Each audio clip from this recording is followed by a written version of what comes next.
ya di depan ya. Rizky punya pendapat? Punya pendapat? Kalau punya pendapat bisa nanti ditulis di depan. Oke, antri berbaris. Yang lain memperhatikan ya. Oke. Kita berdoa sebelum dan sesudah belajar Eza keren. Sabrina mau nulis apa kira-kira? Tulisannya yang rapi. Tidak. Ayo tambahkan ya. Ayo tambahkan.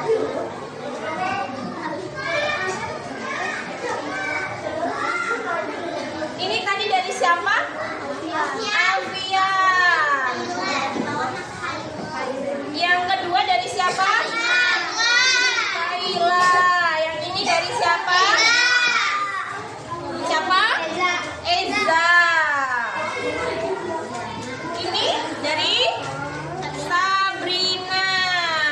Cantik. Udah, jangan lupa nanti ditulis namanya ya. Tulisannya besarkan sedikit. Yuk. Tepuk dia. Diamlah. Jangan berisik. Bentar, kita tunggu teman-teman kalian untuk menuliskan kesepakatan kelas. Antri. Oke, Diva.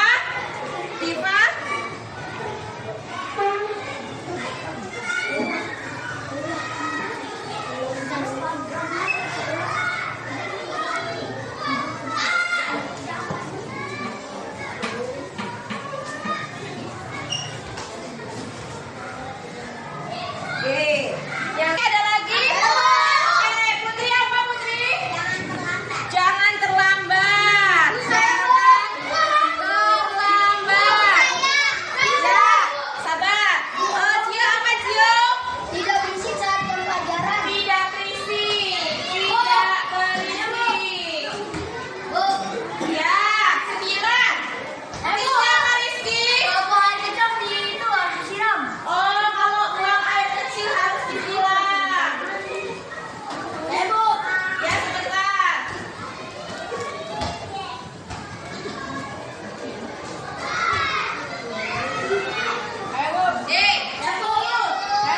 Apa?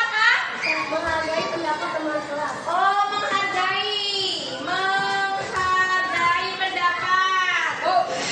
Bentar. Ya, apa sayang? Apa? Tidak. Oh, tepat waktu. Oke. Tepat waktu. Keluar masuk kelas ya. Pintar. Masuk ke. Siapa lagi? Ada lagi? Aku. Diva apa Diva? Tidak berisik. Sama ya. Berisik. Apa lagi? Apa? Saudara. Bertanya jika belum mengerti. Bertanya jika belum mengerti. Satu lagi apa berapa lagi? Oke, banyak sekali ini. Apa salah? Berapa? Oh, tidak boleh bermain HP.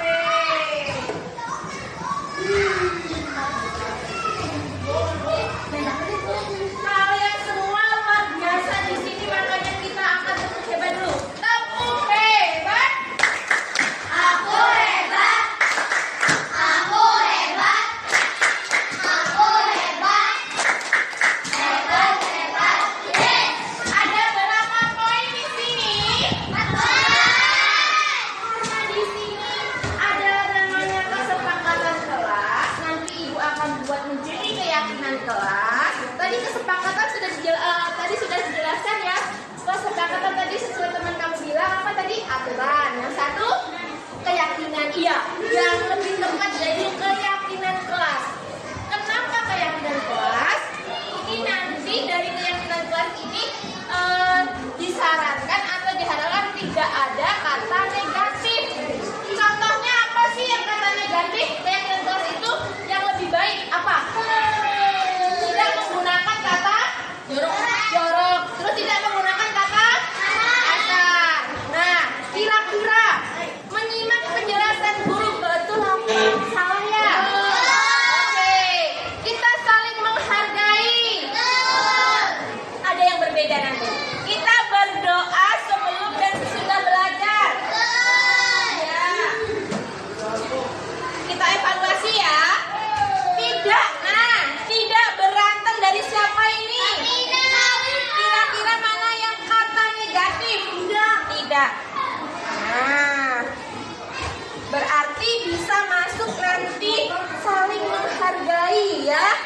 merubahnya saling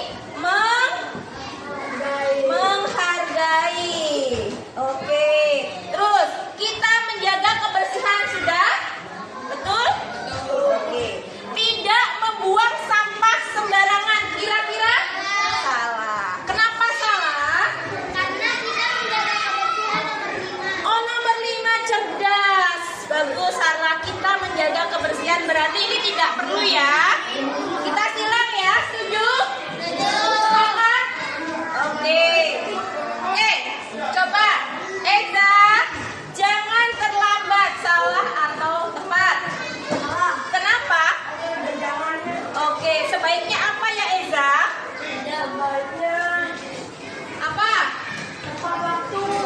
Tepat waktu keluar masuk. Oke, lanjut. Tidak berisik. Betul atau salah?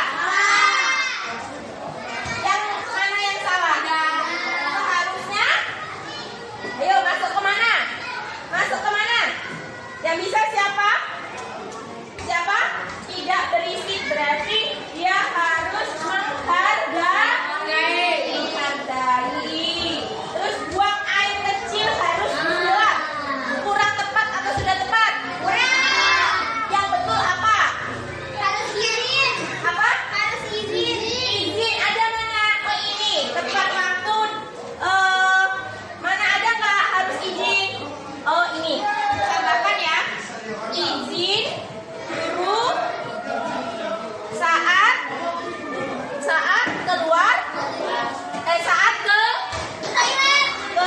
toilet. Oke. Ini ya. Terus menghargai pendapat betul atau salah? Putri, menghargai pendapat betul atau salah? Tepat waktu keluar masuk kelas? Tidak berisik tadi betul atau salah? Oke. Bertanya jika belum mengerti. Betul. Yang ke-14 tidak boleh bermain HP. Harusnya HP. Betul, HP disimpan. Saat pembelajaran. Saat apa? Pembelajar. Ayo, kita sudah menemukan kesepakatan kelas yang akan kita terapkan di kelas dan kita buat keyakinan kelas. Nanti ibu akan buat kita. Siapa yang mau membuat nanti? Diukir, dikasih seni-seni begitu. Ada yang mau? Siapa? Oke, nanti kamu buat di kertas apa namanya? HVS terus di terus ditempel di depan. Ini ya, ditempel di sini ya, di samping kalender pendidikan. Agar apa? Yang murid, yang kalian masuk keluar, kalian bisa melihatnya dan membacanya jika kalian melanggarnya sendiri. Jadi ada berapa ya kesepakatan kelas kita? Kita itu bareng-bareng ya. 1, 2, 3, 4, 5, 6, 7, 8, 9. Oke, tepuk tangan buat kelas 5A. Biar semuanya sukses, kita tepuk sukses terlebih dahulu ya. Tepuk sukses. Di hatiku ada cinta, di mulutku ada doa, di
Udah?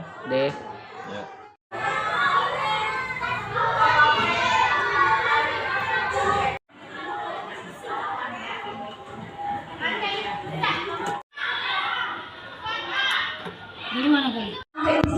Assalamualaikum warahmatullahi wabarakatuh. Terima kasih atas kehadiran semua Bapak Ibu di ruangan ini dalam acara pengibasan budaya positif SDN Kebon Manggis 08 pagi yang disusun oleh saya sendiri, yaitu Lili Condro Susilowati, calon guru penggerak angkatan 8.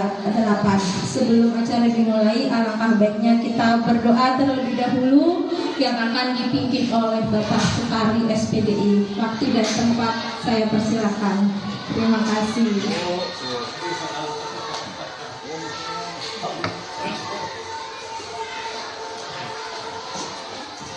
Bismillahirrahmanirrahim. Assalamualaikum warahmatullahi wabarakatuh. Kita berdoa mudah-mudahan acara kita pada hari ini Allah memberikan keberkahan dan kelancaran sampai nanti selesai acara. Ila hadiniyah wa kullu sholihan wa ila hadratin Nabi Mustafa Muhammadin sallallahu alaihi wasallam. Al-Fatihah. Bismillahirrahmanirrahim. Bismillahirrahmanirrahim. Alhamdulillahirrahmanirrahim. Maliki yaumiddin. Iyyaka na'budu wa nasta'in. Ihdinas siratal mustaqim.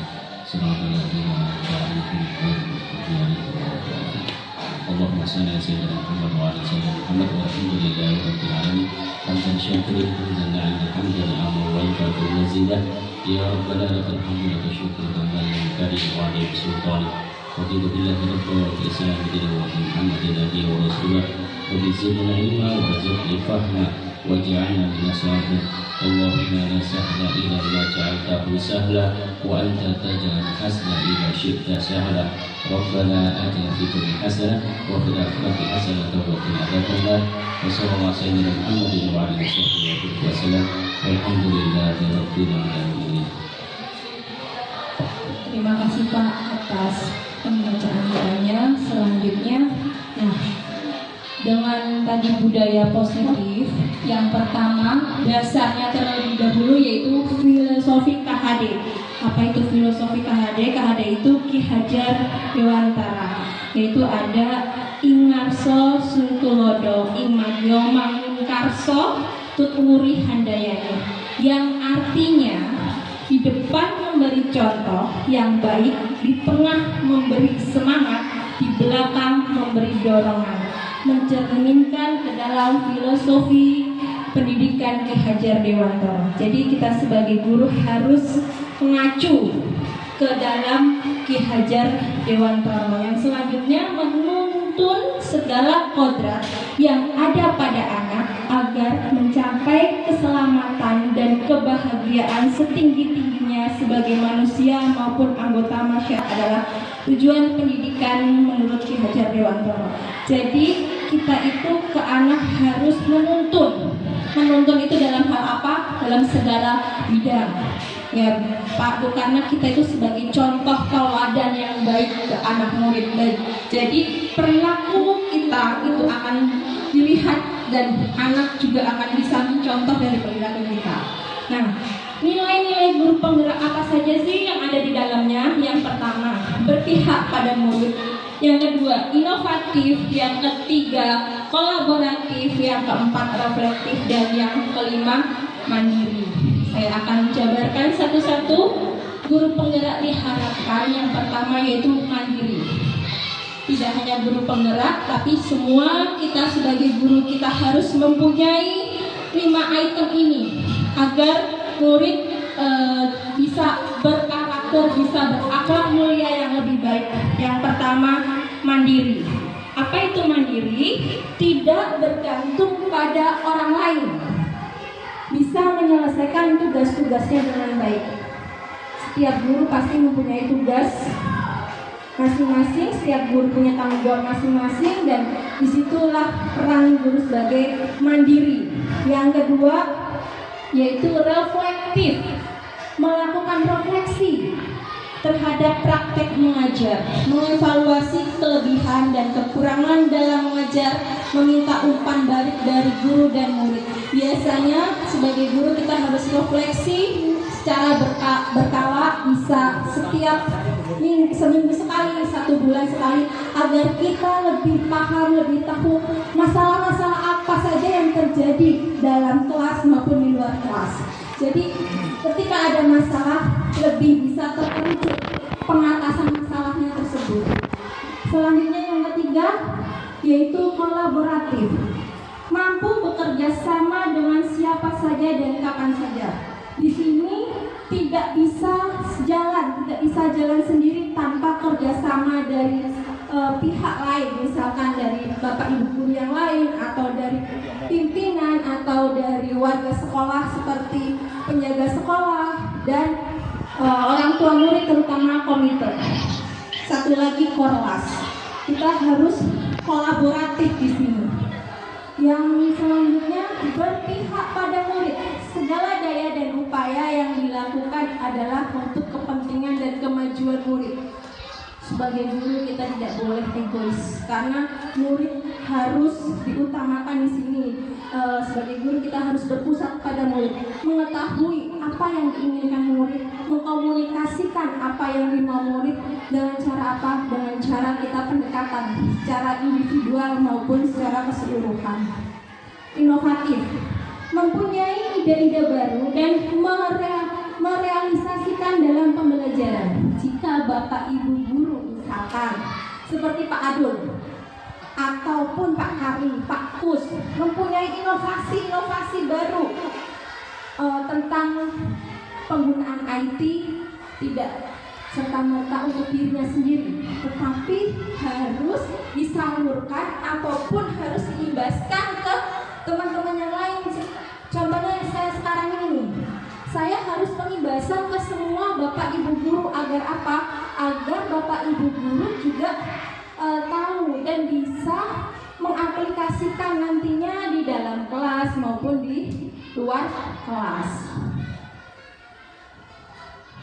Peran guru penggerak yang pertama, menjadi pemimpin pembelajaran, menjadi coach guru lain. Contoh seperti sekarang ini, saya sebagai calon guru penggerak, saya harus bisa menjadi coach guru lain. Agar apa? Kita pemerataan kualitas sumber daya manusia. Jadi satu maju, semua harus maju. Satu berhasil, semua harus berhasil. Karena tujuan kita itu sama, satu, mencerdaskan anak murid ya. Terus mendorong kolaborasi. Nah, di sini sangat berperan penting, yaitu kolaborasi. Adanya kerjasama yang tadinya kurang aktif, mungkin seperti saya, bisa jauh lebih aktif dengan adanya kolaborasi. Yang tadinya kurang bisa belajar ke teman-teman yang jauh lebih bisa, jadi bisa lagi dan tidak tidak sampai di situ ilmunya, tertularkan terus ke teman-temannya, tidak putus sampai di situ. Mewujudkan kepemimpinan murid. Nah, mewujudkan kepemimpinan murid itu memunculkan murid untuk calon sebagai calon pemimpin yang akan datang, mencontohkan anak murid untuk jadi seorang pemimpin, agar nantinya murid di kemudian hari menjadi pemimpin yang benar-benar bijaksana, pemimpin yang bisa dikagumi, digemari oleh banyak masyarakat, banyak orang. Seperti itu. Menggerakkan komunitas praktisi. Contoh seperti ini. Ini adalah salah satu saya menggerakkan komunitas praktisi dalam lingkup yang paling kecil, yaitu keluarga besar SDN Kebon Manggis 08 pagi. Terus Pak, visi guru penggerak. Di dalam guru penggerak, visinya itu adalah seorang guru penggerak harus dapat merumuskan sebagai visi agar dapat mewujudkan cita-cita muridnya di masa yang akan datang. Kalau tanpa adanya visi terlebih dahulu, murid-murid tidak akan terwujud cita cita-citanya di akan masa datang. Bisa terwujud, tetapi belum maksimal. Makanya di sini ada peran penting ya. Disebutlah visi. Visi tersebut dapat dirumuskan melalui metode Bagja. Apa itu Bagja? Yaitu pertama membuat pertanyaan, ambil pelajarannya apa, gali mimpi, menjabarkan rencana dan atur eksekusi. Di sini proses-proses Bagja ini prosesnya tidak bisa secara spontan, tapi harus bertahap. Masalah demi masalah harus dianalisis. Masalah anak satu dengan satunya tidak bisa disamaratakan. Kita harus tahu latar belakang dulu permasalahan anak tersebut. Budaya positif. Budaya positif yaitu disiplin positif dan motivasi.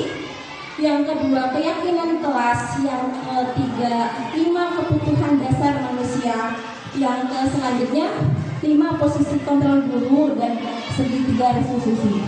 Dari sini kita mempunyai inti ataupun materi-materi yang berbeda. Pertama, dari disiplin positif. Ya, Pak. Disiplin positif itu apa sih sebenarnya? Disiplin sendiri. Disiplin adalah sesuatu yang dilakukan seseorang pada orang lain untuk mendapatkan kepatuhan dan memiliki kecenderungan ketidaknyamanan, serta sering dihubungkan dengan tata tertib yang berkaitan dengan sanksi dan hukuman bagi orang yang melanggarnya. Itu pengertian dari disiplin itu sendiri. Terus Ki Hajar Dewantara menyatakan bahwa untuk mewujudkan murid yang merdeka, murid harus memiliki disiplin yang kuat yang berasal dari dirinya ataupun berasal dari luar dirinya. Penjelasannya agak itu ya Pak ya. Nah yang kedua, motivasi. Menurut Diana Gosen, 3 alasan motivasi perilaku manusia yaitu 1. Untuk menghindari ketidaknyamanan atau hukuman. Seringkali saya sendiri pribadi sering masih yang tadinya saya belum ikut guru penggerak, saya masih menghukum atau memberikan penghargaan ke murid. Ternyata di sini ada teorinya. Itu sudah tidak diizinkan. Seperti itu. Untuk mendapatkan imbalan atau penghargaan dari orang lain itu juga sudah tidak boleh dilakukan. Terus yang selanjutnya, untuk menjadi orang yang mereka inginkan dan mereka hargai sendiri dengan nilai-nilai yang mereka percaya. Dari ketiga motivasi perilaku manusia dalam mewujudkan disiplin positif yang harus ditanamkan dalam murid adalah motivasi. Kita harus bisa menumbuhkan motivasi. Yang tadinya anak itu malas belajar, tidak mau belajar atau sering tidak masuk sekolah, kita harus memberikan motivasi. Motivasi itu dalam bentuk apa saja sih? Pertama, melakukan pendekatan secara individual. Terus melihat latar belakangnya, mengetahui latar belakangnya. Kenapa anak tersebut misalkan malas, anak tersebut sering tidak masuk kelas, atau anak tersebut ketakutan, itu kenapa? Kita harus tahu dulu latar belakangnya. Nah, mereka telah memiliki motivasi intrinsik yang berdampak jangka panjang. Jadi banyak sekali ya Bapak Ibu ya. Di sini ada jangka panjangnya, motivasi yang tidak akan terpengaruh pada adanya hukuman atau hadiah.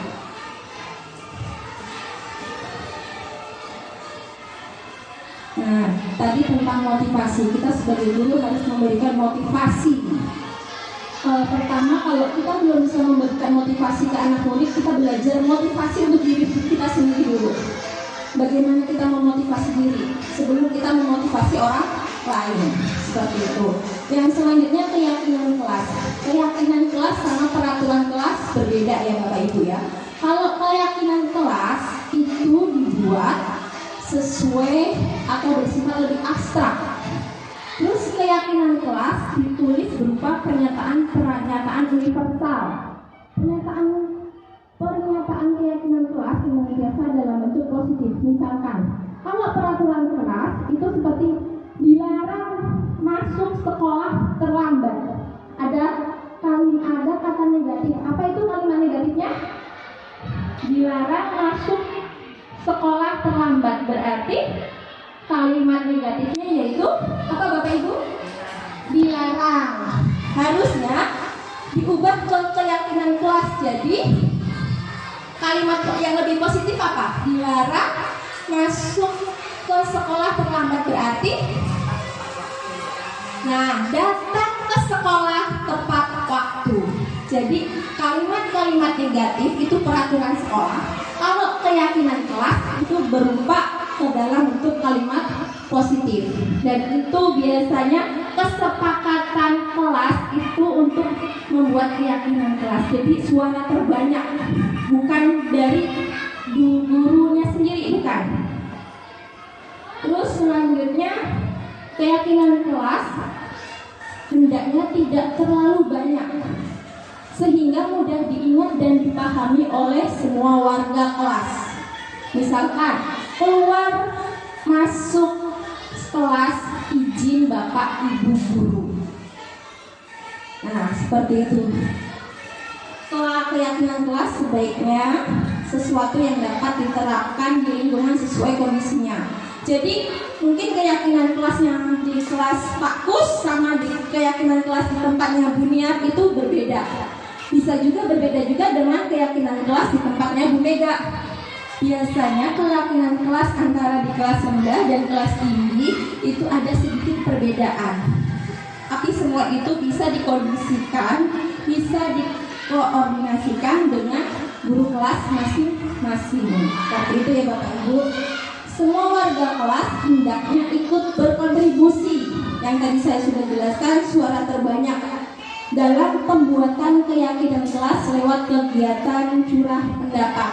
Biasanya sebelum awal pembelajaran, awal semester itu dibuat yang namanya keyakinan kelas. Dan itu ditempel, bisa ditempel di pojok kaca atau di lemari depan yang anak bisa melihatnya setiap hari dan bisa membacanya serta melaksanakannya setiap hari. Bersedia meninjau kembali keyakinan kelas dari waktu ke waktu. Jadi kalau apabila ada anak yang melanggar, anak bisa melihat kembali keyakinan tersebut yang telah disepakati dalam kelas tersebut. Nah, semua orang mempunyai kebutuhan dasar. Di sini anak pun juga mempunyai, murid pun juga mempunyai kebutuhan dasar. Yang pertama, kebutuhan bertahan hidup, kebutuhan kasih sayang dan rasa diterima. Yang ketiga, kebebasan. Yang keempat, kesenangan. Yang kelima, penguasaan. Jadi setiap anak harus mempunyai 5 kebutuhan dasar yang harus kita hargai, harus kita bimbing, yaitu yang pertama bertahan hidup, kasih sayang dan rasa diterima, kebebasan, kesenangan dan penguasaan. Semua rata, tidak dibeda-bedakan. Nah, yang paling penting ini, kita sebagai guru, ada 5 posisi kontrol guru dari Dr. William Glaser dan Gosen. Yang pertama, guru itu biasanya 5 posisi kontrolnya. Pertama, penghukum. Yang kedua yaitu pembuat orang merasa bersalah. Yang ketiga itu teman. Yang keempat, pemantau. Yang kelima, manajer. Dari penghukum tersebut, seorang penghukum bisa menggunakan hukuman fisik maupun verbal. Di sini dijelaskan dalam Dr. William Glaser Gosen itu penghukumnya. Nanti saya akan contohkan video tentang penghukum. Saya ambil salah satu contoh nanti. Yang kedua, pembuat orang merasa bersalah. Anak selalu ada yang merasa bersalah karena gurunya menghakimi dia.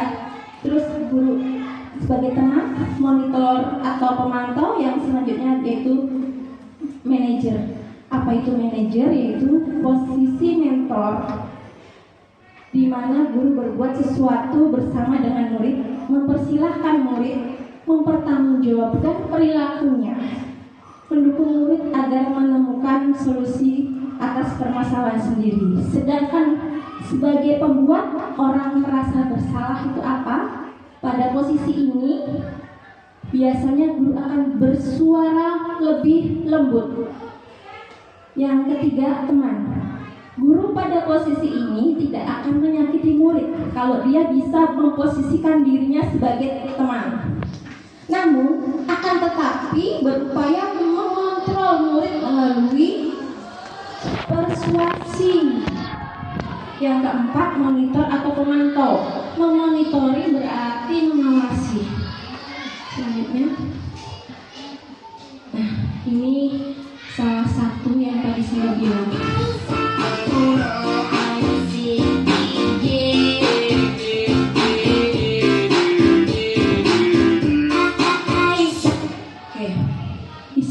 Saya tayangkan ini, ada Bapak Ibu yang tahu kenapa saya tayangkan ini?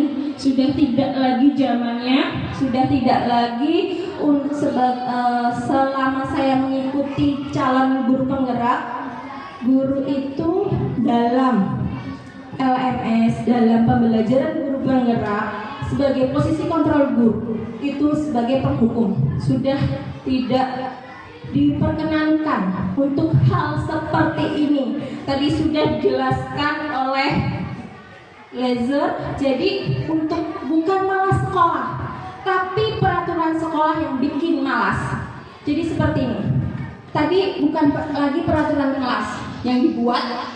Kalau peraturan sekolah nanti akan timbul seperti ini sebagai penghukum. Tapi kalau dibuatnya keyakinan kelas akan timbul tidak seperti ini.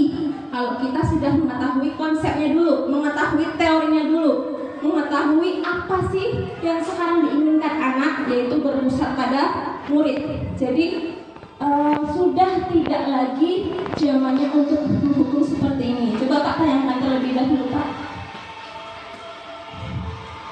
Dari ulang. Nah, hukuman fisik sudah tidak diizinkan.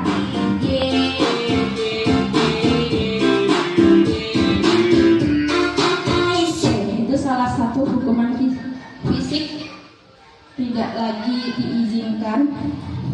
Bisa hukuman fisik tidak harus seperti ini, tapi hukuman fisik bisa dengan hukuman-hukuman yang lain. Misalkan disetrap, misalkan di depan kelas sampai pulang, ataupun di tengah lapangan karena kesalahan-kesalahan mereka. Itu sudah tidak diizinkan selama saya ikut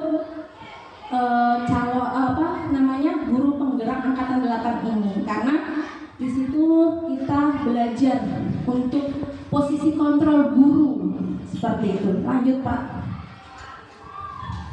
Nah, saya ingin bertanya di sini. Saya butuh kejujuran Bapak Ibu. Pemberian hukuman dapat mendisiplinkan murid, betul atau salah? Bagus?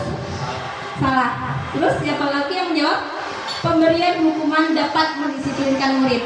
Yang lain? Pak Nadir?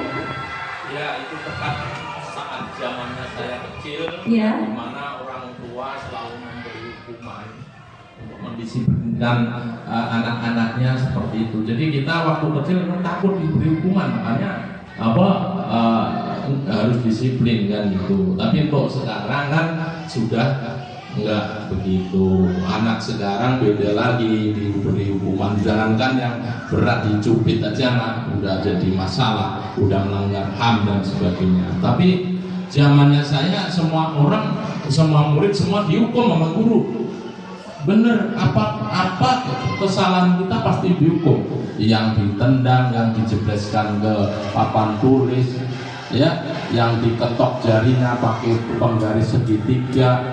Nah, pemberian hukuman dapat mendisiplinkan murid saat itu benar, sungguh.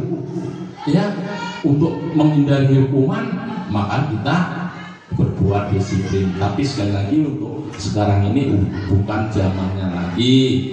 Jadi buat teman-teman guru ya dengan cara lain seperti tadi contoh dari calon guru penggerak Bu Liti, dan kita menghindari dari apa HAM itu ya. Nanti kalau kita berbuat menghukum secara fisik jasmani maka akan berhubungan dengan HAM yang akhirnya kita diperkarakan. Disitulah terdapat tindak pidana. Oleh karena itu ya memang kita ingin murid kita disiplin, prestasi, segala-galanya baik, gitu kan?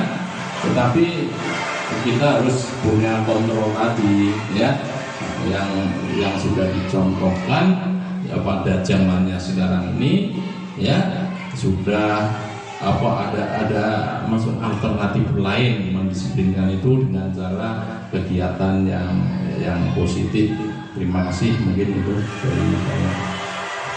Terima kasih Pak Ngadiran selaku Kepala Sekolah atas sarannya. Ya betul Pak Ngadiran, kita sebagai pendidik, sebagai guru sekarang didiklah murid sesuai kodrat zaman. Seperti itu ya Pak. Mungkin saat saya dulu tidak bisa berkalian langsung dicubit, langsung dihukum, itu memang masih seperti itu. Tapi kalau untuk saat ini sudah tidak diperbolehkan. Yang selanjutnya, nah pertanyaan yang kedua nih, pemberian hadiah meningkatkan prestasi murid, apakah itu masih diizinkan atau tidak? Bagaimana pendapatnya Bapak Ibu? Siapa yang ingin berperan Pak? Pemberian hadiah meningkatkan prestasi murid, setuju atau tidak? Setuju? Kenapa Pak Kus alasannya kalau setuju Pak Kus? Ya alasannya dengan adanya motivasi tersebut, maka anak akan segera dia lari untuk memberi materi dan ikut disiplin dan ikut dia semangat belajar dan ikut juga dia itu berperan aktif dan juga dia selalu disiplin. Dengan akhirnya anak tersebut timbullah kedewasaan seperti itu. Ada yang berpendapat lain? Pak Kus, oke, siapa adalah menurut persepsi Pak? Dari nomor 1 sebenarnya ada yang bisa saya komentari, cuma nomor 2 aja. Nomor 2 saya tidak setuju. Pemberian hadiah meningkatkan prestasi murid, ada yang bilang setuju, tapi saya punya pendapat sendiri, saya tidak setuju. Mungkin setuju itu tidak permanen terhadap murid, karena nanti dia bergerak itu dikarenakan hal yang harus ya udah, tapi nggak permanen. Kalau kita nggak mengasih mereka reward, mereka akan kendor. Disitulah sifatnya ketergantungan. Di saat itu tadi kan kita di awal tadi jangan bergantung kepada siapapun. Justru itu hanya unsur eksternal yang membuat murid semangat, tetapi internalnya lemah. Justru yang harus dibangkitkan dari bagi internal. Mau dia dapat reward maupun tidak, bodoh amat. Seharusnya begitu kita menjadi murid. Contoh seperti ini, kita khusus yang muslim disuruh sholat dengan iming-iming masuk surga. Kalau Allah suruh nggak masuk surga, apa pada mau sholat? Seperti itu. Jadi kita dalam hal ini boleh dikasih prestasi, tapi jangan keterusan gitu. Jadi berkata kasih ada kadarnya masuk tertentu gitu. Ya mungkin pendapat dari saya tersebut. Makanya saya sedikit agak kontra dengan prinsip-prinsip yang tadi Godless maupun yang Godless, karena itu saya tahu mereka itu pakar-pakar teori pendidikan yang diambil dari filsafat Aristoteles maupun juga sama saya lupa Socrates. Itu sedikit filsafat tersebut berlawanan dengan konsep Islaman kita yang dalam dunia kita sanggupan gitu. Khususnya pedoman teladan kita kan Kanjeng Nabi gitu. Nah makanya di sini agak kontras sebenarnya. Padahal hakikat manusia itu menuntut ilmu dan prestasi. Ya. Terima kasih Pak Adul. Saya ingin meluruskan ya Pak yang tentang pemberian hadiah meningkatkan prestasi murid. Silakan Bapak. Ini kalau yang kedua, penekanan harus ada pembeda antara pemberi hadiah dengan penghargaan. Kalau pemberi hadiah itu kerjaannya adalah mati, ya kan? Tapi penghargaan menghargai tadi kita motivasi datang dengan kepungan namun kata-kata bagus. Nah itu kita harus membina antara pemberi hadiah dengan penghargaan. Kalau hadiah itu cenderung memberi, kalau penghargaan perlakuan. Terima kasih. Ada perbedaan. Jadi intinya kapan itu pemberian hadiah itu tidak, ya, karena itu hukum sifat. Jadi saat pemberian hadiah digantikan reward, tapi sesuai kemarin setelah saya loka 2 itu ternyata ada pro dan kontra masalah ini, Pak. Intinya kita bisa memberikan anak itu misalkan seperti reward, ya, bilangnya reward atau penghargaan itu jangan dijanjikan terlebih dahulu. Misalkan seperti ini, nanti anak-anak siapa yang dapat nilai tertinggi saat ulangan ibu akan kasih uang. Itu tidak diizinkan seperti itu. Tetapi saatnya mereka sudah mengerjakan soal latihan atau soal tugas dan dapatkan nilai tertinggi, baru dia datang atau dipanggil oleh gurunya, dan itu membuat motivasi teman-teman yang lain itu boleh. Hadiah itu tidak selalu berupa dengan materi ya Bapak, tapi dengan reward, dengan cara apapun itu juga bisa, yang penting positif. Dan itu secara bergiliran dan strukturnya ataupun langkah-langkahnya itu tepat, karena sangat berbahaya nantinya jika misalkan si A terus-terusan mendapatkan hadiah, sedangkan si C tidak pernah mendapatkan hadiah. Itu nanti akan jadi kecemburuan atau ketidakimbangan, dan yang akan mengakibatkan mereka itu saling berantem atau bertengkar dan saling egonya saling tinggi, nanti malah jadi timbul masalah baru seperti itu yang kemarin saya dapat dalam loka karya kedua. Selanjutnya, guru harus mampu memberikan solusi untuk setiap murid bermasalah. Ini sudah pasti ya Pak Bu, karena setiap murid pasti ada masalah masing-masing. Setiap harinya pasti ada saja masalah-masalah kecil yang terjadi di dalam kelas. Bagaimana kita sebagai manajer dalam kelas, kita harus bisa, sebagai guru itu harus bisa memberikan solusi yang terbaik dan tepat untuk setiap permasalahan dari murid A, murid B, atau murid C dan sebagainya. Yang selanjutnya ini, guru berperan sebagai teman bagi murid. Setuju? Ya, guru berperan sebagai teman bagi murid itu ada yang tidak setuju di sini? Kenapa saya bilang guru berperan sebagai teman bagi murid? Ada yang ingin memberikan penjelasan? Ya, Pak Mus. Terima kasih Pak Mus. Ya, dengan adanya teman sebaya, taruhlah anak kalau misalnya materi akan berakhir ya, sedangkan misalnya waktu sedikit lagi gitu. Itu dengan anak yang dikasih semangat, dikasih ini, ternyata tuh banyak anak yang istilahnya belendokan, semakin dekat, semakin ini. Itu yang saya rasakan dalam hal ini. Jadi tetap guru itu sebagai teman yang harus dibimbing supaya anak tidak merasa ada takut belajar, datang sekolah atau apa. Saya rasa itu Bu ya. Terima kasih.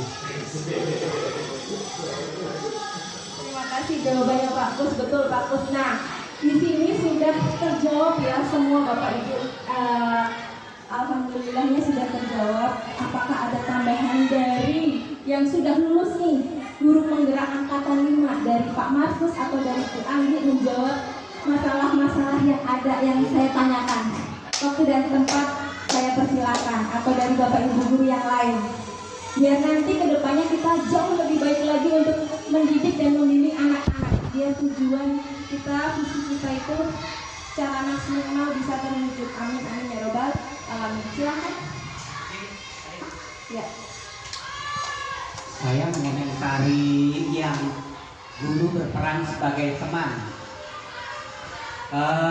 Pertama kali saya ke SD Kebon Manggis 08, karena biasa saya berhadapan dengan anak-anak SMA, ya kan, harus kita rangkul karena anak-anak SMA punya pemikiran sendiri, dan tiba-tiba saya di SD ditempatkan di SD. Lalu saya coba nih, seperti kayak waktu di SMA sebagai teman. Tiba-tiba memang mungkin ada kesalahan saya. Di luar pagar, ya kan, saya baru keluar, ada 3 orang anak. Waktu itu saya langsung, kalau nggak salah ditempatkan di kelas 3 SD bersama Bu Ani waktu itu. Nah, ada murid-murid saya langsung lari memeluk saya. Bapak, Pak Markus, ya dipeluk saya. Dipeluk. Mungkin karena di kelas saya sebagai teman ya seperti kayak waktu saya di SMA gitu, dipeluk saya. Waktu di SMA saya nggak pernah dipeluk. Tapi di SD aja yang saya dipeluk. Nah, SMA maunya. ternyata setelah ya udah gitu kan, saya masuk, ada seorang orang tua murid, tapi bukan orang tua murid ketiga anak itu. Saya lupa waktu itu siapa, mendatangi saya, bilang, Pak Guru, kalau jadi guru jangan terlalu dekat sama anak.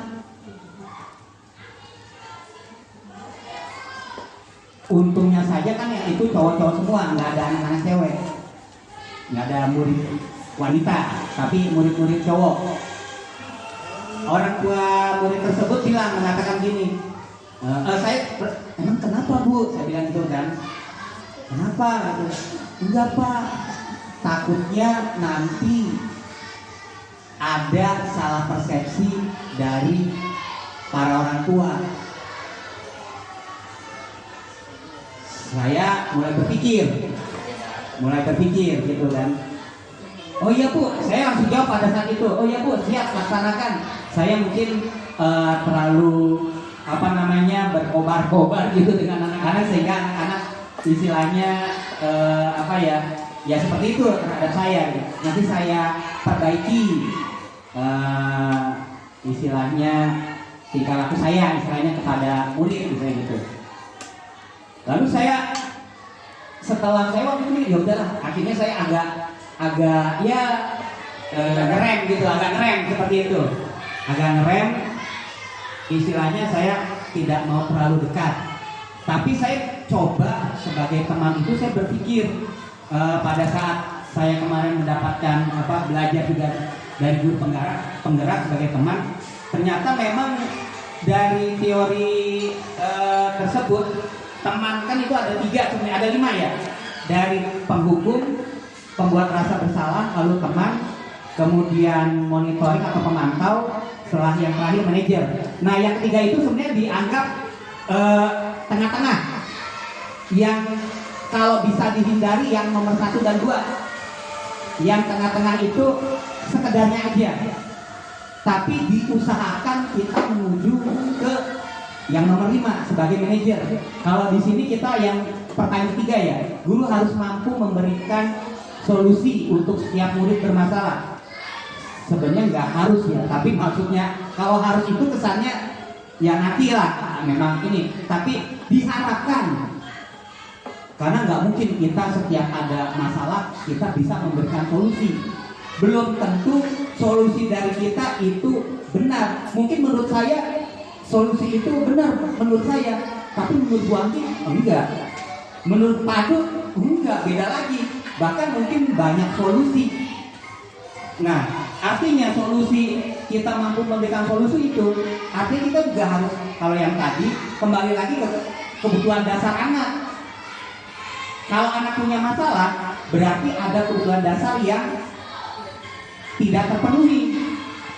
Misalnya, tadi tuh, ada anak duduk di meja, sambil nyanyi-nyanyi, habis duduk di meja, terus berdiri. Enggak, jangan. Saya udah salah lagi tuh, nggak boleh, kan pakai kata jangan ya. Jangan, nanti jatuh, gitu kan. Tapi saya ya kebiasaan gitu, nanti jatuh, misalnya gitu. Tapi saya mikir, itu selalu. Pokoknya kalau dia main selalu naik di meja. Saya mikir, kalau di rumah bagaimana ya? Artinya dia ada kebutuhan dasar apa yang belum terpenuhi, sehingga dia maunya naik-naik di meja terus gitu. Kalau istilahnya dia ingin mengungkapkan perasaan sambil nyanyi-nyanyi tapi. Nah artinya saya mikir gini, oh mungkin dia kalau di rumah, ya kan, kalau nyanyi seperti nonton entah YouTube atau video itu naik panggung. Disangkanya mungkin meja itu disangkanya mungkin maksudnya pemikiran dia, oh panggung nih, saya mau tampil. Artinya di situ istilahnya kita nggak bisa langsung memberikan solusi, tapi kita yang penting intinya kalau menurut saya kita mendalami latar belakangnya, kebutuhan apa yang dibutuhkan yang belum terpenuhi anak tersebut. Kayak tadi saya alhamdulillah dapat rezeki pagi-pagi kan, ada anak yang nangis, Pak kapan nangis di WC? Kenapa? Nggak taunya BAB. Alhamdulillah pertama kali pengajaran di sini saya nyuci celana waktu saya udah telepon anaknya ibunya, Bu, artinya terus saya bilang udah apa jangan nangis gitu kan. Kenapa? Ibunya bilang katanya dari pagi sehat, maksudnya nggak ada apa-apa gitu. Tapi saya lihat di situ dia BAB lalu muntah. Saya kan akhirnya di sini was-was. Udah ibu, nggak usah dipaksakan anak itu melanjutkan pelajaran. Udah pulang aja istirahat. Siapa tahu mungkin memang ada yang dirasa yang namanya anak asuh. Memang dia nggak kayak merasa sakit enggak. Tapi kan berarti mungkin dia itu memang senang, tapi sakitnya nggak dirasa gitu. Seperti itu, terima kasih. Terima kasih Kak atas saran-sarannya. Ya, guru berperan sebagai teman bagi murid itu iya, memang iya. Tetapi harus ada batasan-batasannya, di mana ada yang diperbolehkan, ada yang tidak diperbolehkan. Terus setiap guru itu mampu memberikan solusi ya, karena kalau tidak kita sebagai guru memberikan solusi, nanti masalah itu akan berlanjut lebih panjang dan lebih luas. Jadi kenalilah karakter murid kita masing-masing terlebih dahulu, karena setiap murid mempunyai karakter yang berbeda-beda. Seperti itu ya Bapak Ibu. Ada lanjut Pak. Nah, segitiga restitusi. Restitusi sebuah cara menanamkan disiplin positif pada murid. Restitusi adalah proses menciptakan kondisi bagi murid untuk memperbaiki kesalahan mereka sehingga mereka bisa kembali pada kelompok mereka dengan karakter yang lebih kuat. Tadi sudah dijelaskan ketika ada masalah kita harus menjadi bisa jadi teman, bisa jadi manajer, ya tergantung tingkat permasalahannya itu apa. Dan kenali dulu latar belakang masalah tersebut agar kita bisa mengatasi masalah demi masalah yang kita semua hadapi di sekolah ini. Nah, ini yang sangat berkesan. Ada pesan di sini, kita simak. Dan ini adalah beliau itu dari Kepala Sekolah SMK Negeri 1 Dauan. Beliau itu mengharapkan untuk kesemuanya berpesan, menitip pesan. Pesan beliau apa? Kita simak di sini.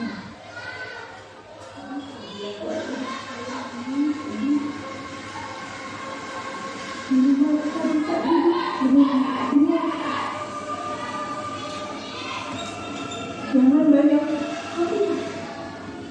kalau dia nggak butuh kok jadi beneran, karena kadang mereka ngerti solusinya apa. Nggak usah sok-sokan kasih solusi, dengerin, buktikan, kasih mereka keyakinan bahwa mereka tuh berharga. Ya,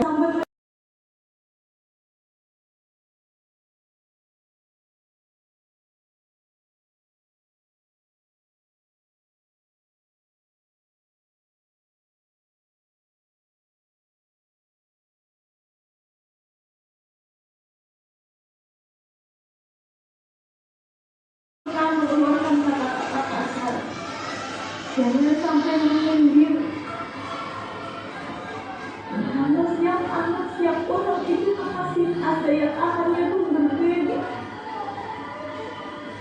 Jadi jangan samakan dengan diri kita yang kuat. Jangan samakan dengan diri kita yang merasa hebat.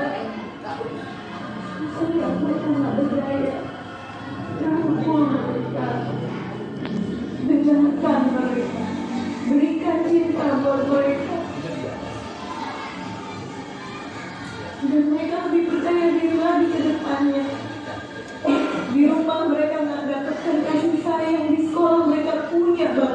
ini yang ada buat mereka. Saya nggak butuh anak-anak saya semua pintar sempurna, enggak. Saya hanya mau mereka bahagia, walaupun hanya di sekolah bahagia. Tolong jangan tambah beban hati mereka, mata mereka dengan kita yang salah. Tolong dijaga ucapan, jangan kesannya bercanda, tapi malah justru membuat mereka mentalnya makin down. Saya itu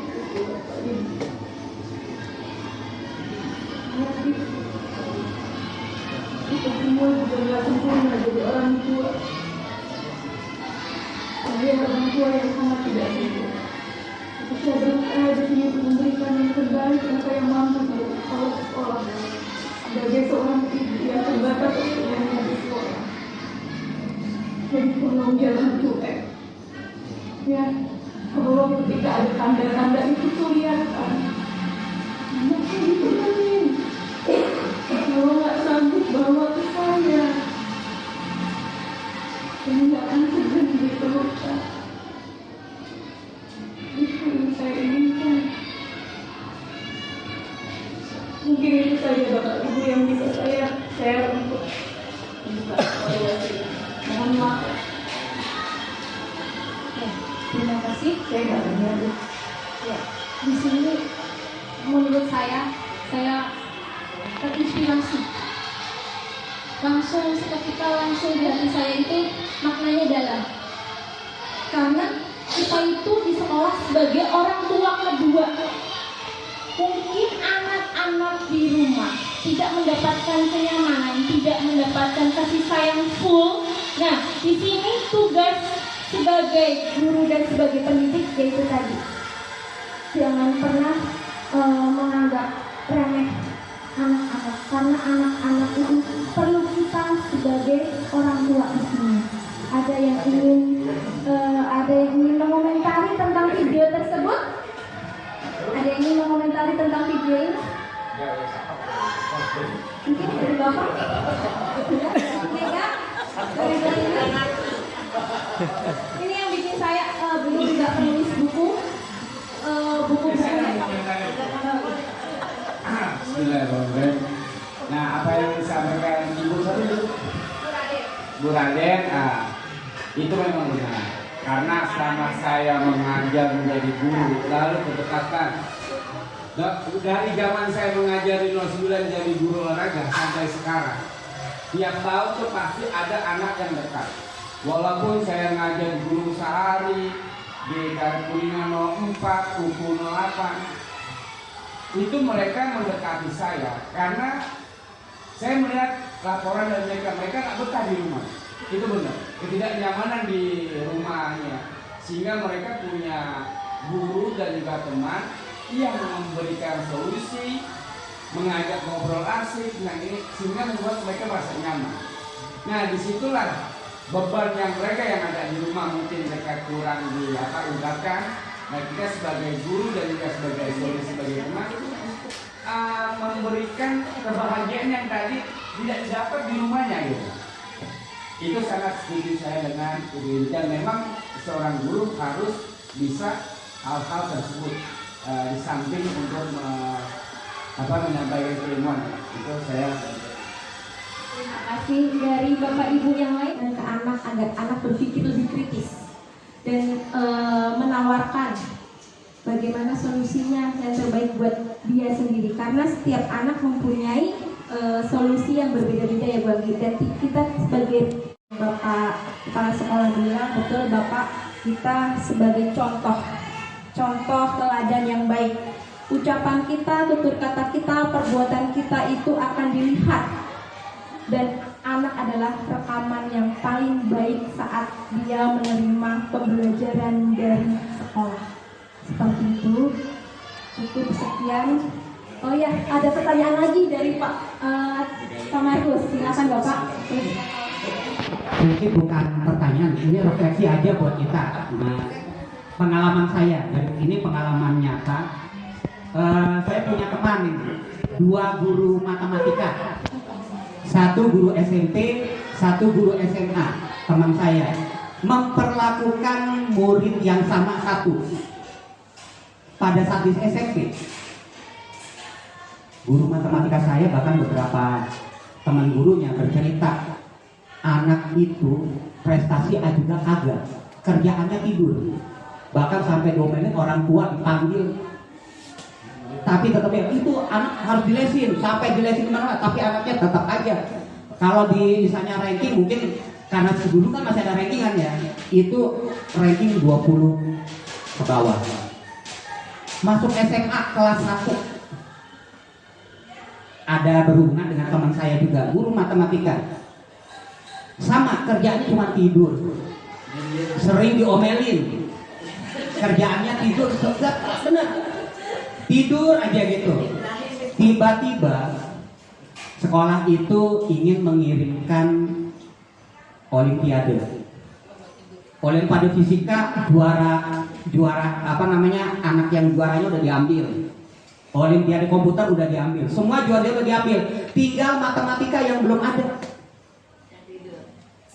Yang tidur itu yang dipilih. Karena teman saya guru matematika tahu ini anak punya potensi. Walaupun di SMP-nya nilai matematikanya itu sebenarnya di bawah KKM, hanya standar. Sampai teman saya itu, guru-gurunya itu, teman-teman gurunya bilang, lu nggak salah, kok ini diambil?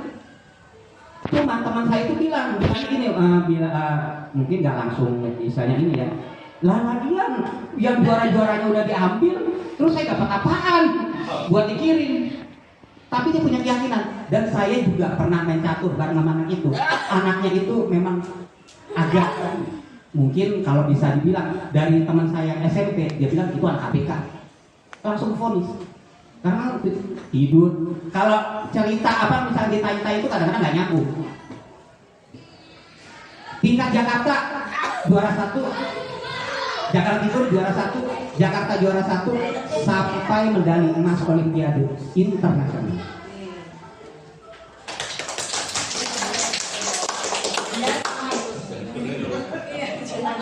Dan setelah itu ternyata ada pernyataan lain dari guru fisikanya. Guru fisikanya nggak mau mengganggu anak itu tidur pada saat dia tidur. Karena apa? Kalau dia mengganggu, dia langsung tanya ke anak itu tentang fisika. Dibalik tanya, pertanyaan guru fisika itu langsung dijawab, tapi dia bertanya balik dan guru fisika itu nggak bisa jawab. Sama matematika juga. Lalu kita, teman saya ini kan sharing nih, ngobrol, kok bisa ya? Ada satu. Mungkin Bu Anggi masih ngerti, mungkin Bu Lili juga yang tentang pembelajaran berdiferensi. Nanti dapat juga. Makanya sekarang ada yang pakai video pembelajarannya, ada yang pakai buku teks. Di LMS juga ada video, ada teks, ada apa. Ternyata anak ini dia tidak bisa konsen belajarnya kalau melihat banyak. Jadi hanya bisa tidur. Ternyata dia tidur itu bukan tidur, dia itu merem, konsentrasi. Karena dia nggak bisa belajar kalau melihat banyak anak. Dan mungkin kalau sekarang udah lulus, dia di Nanyang, Singapura. Karena beberapa universitas terkenal udah ngambil dia beasiswa, tapi dia milihnya di Singapura.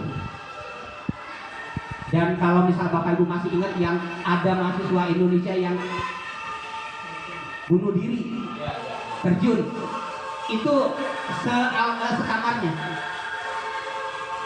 satu apartemen. Dan dia bersaksi juga bahwa di komputer itu banyak hal-hal yang bisa dunia itu kacau, makanya hilang.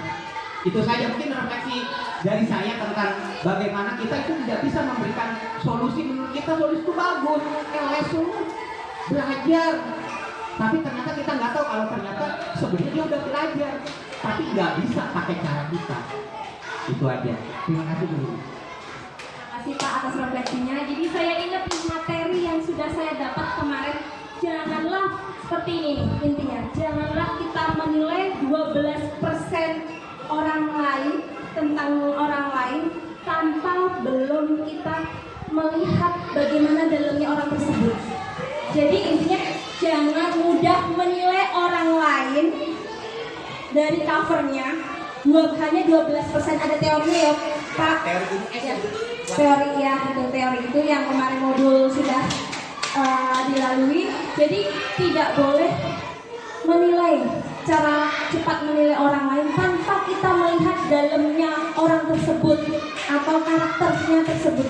Itu tidak diperkenankan kalau di dalam teori yang kemarin sudah saya lalui. Jadi 12% dengan cepat menilai orang lain, dan itu ada diskusinya Pak, ada forum diskusinya, dan itu debatnya sangat panjang waktu itu, dan akhirnya menemukan solusi, dan oh ya ternyata benar ya.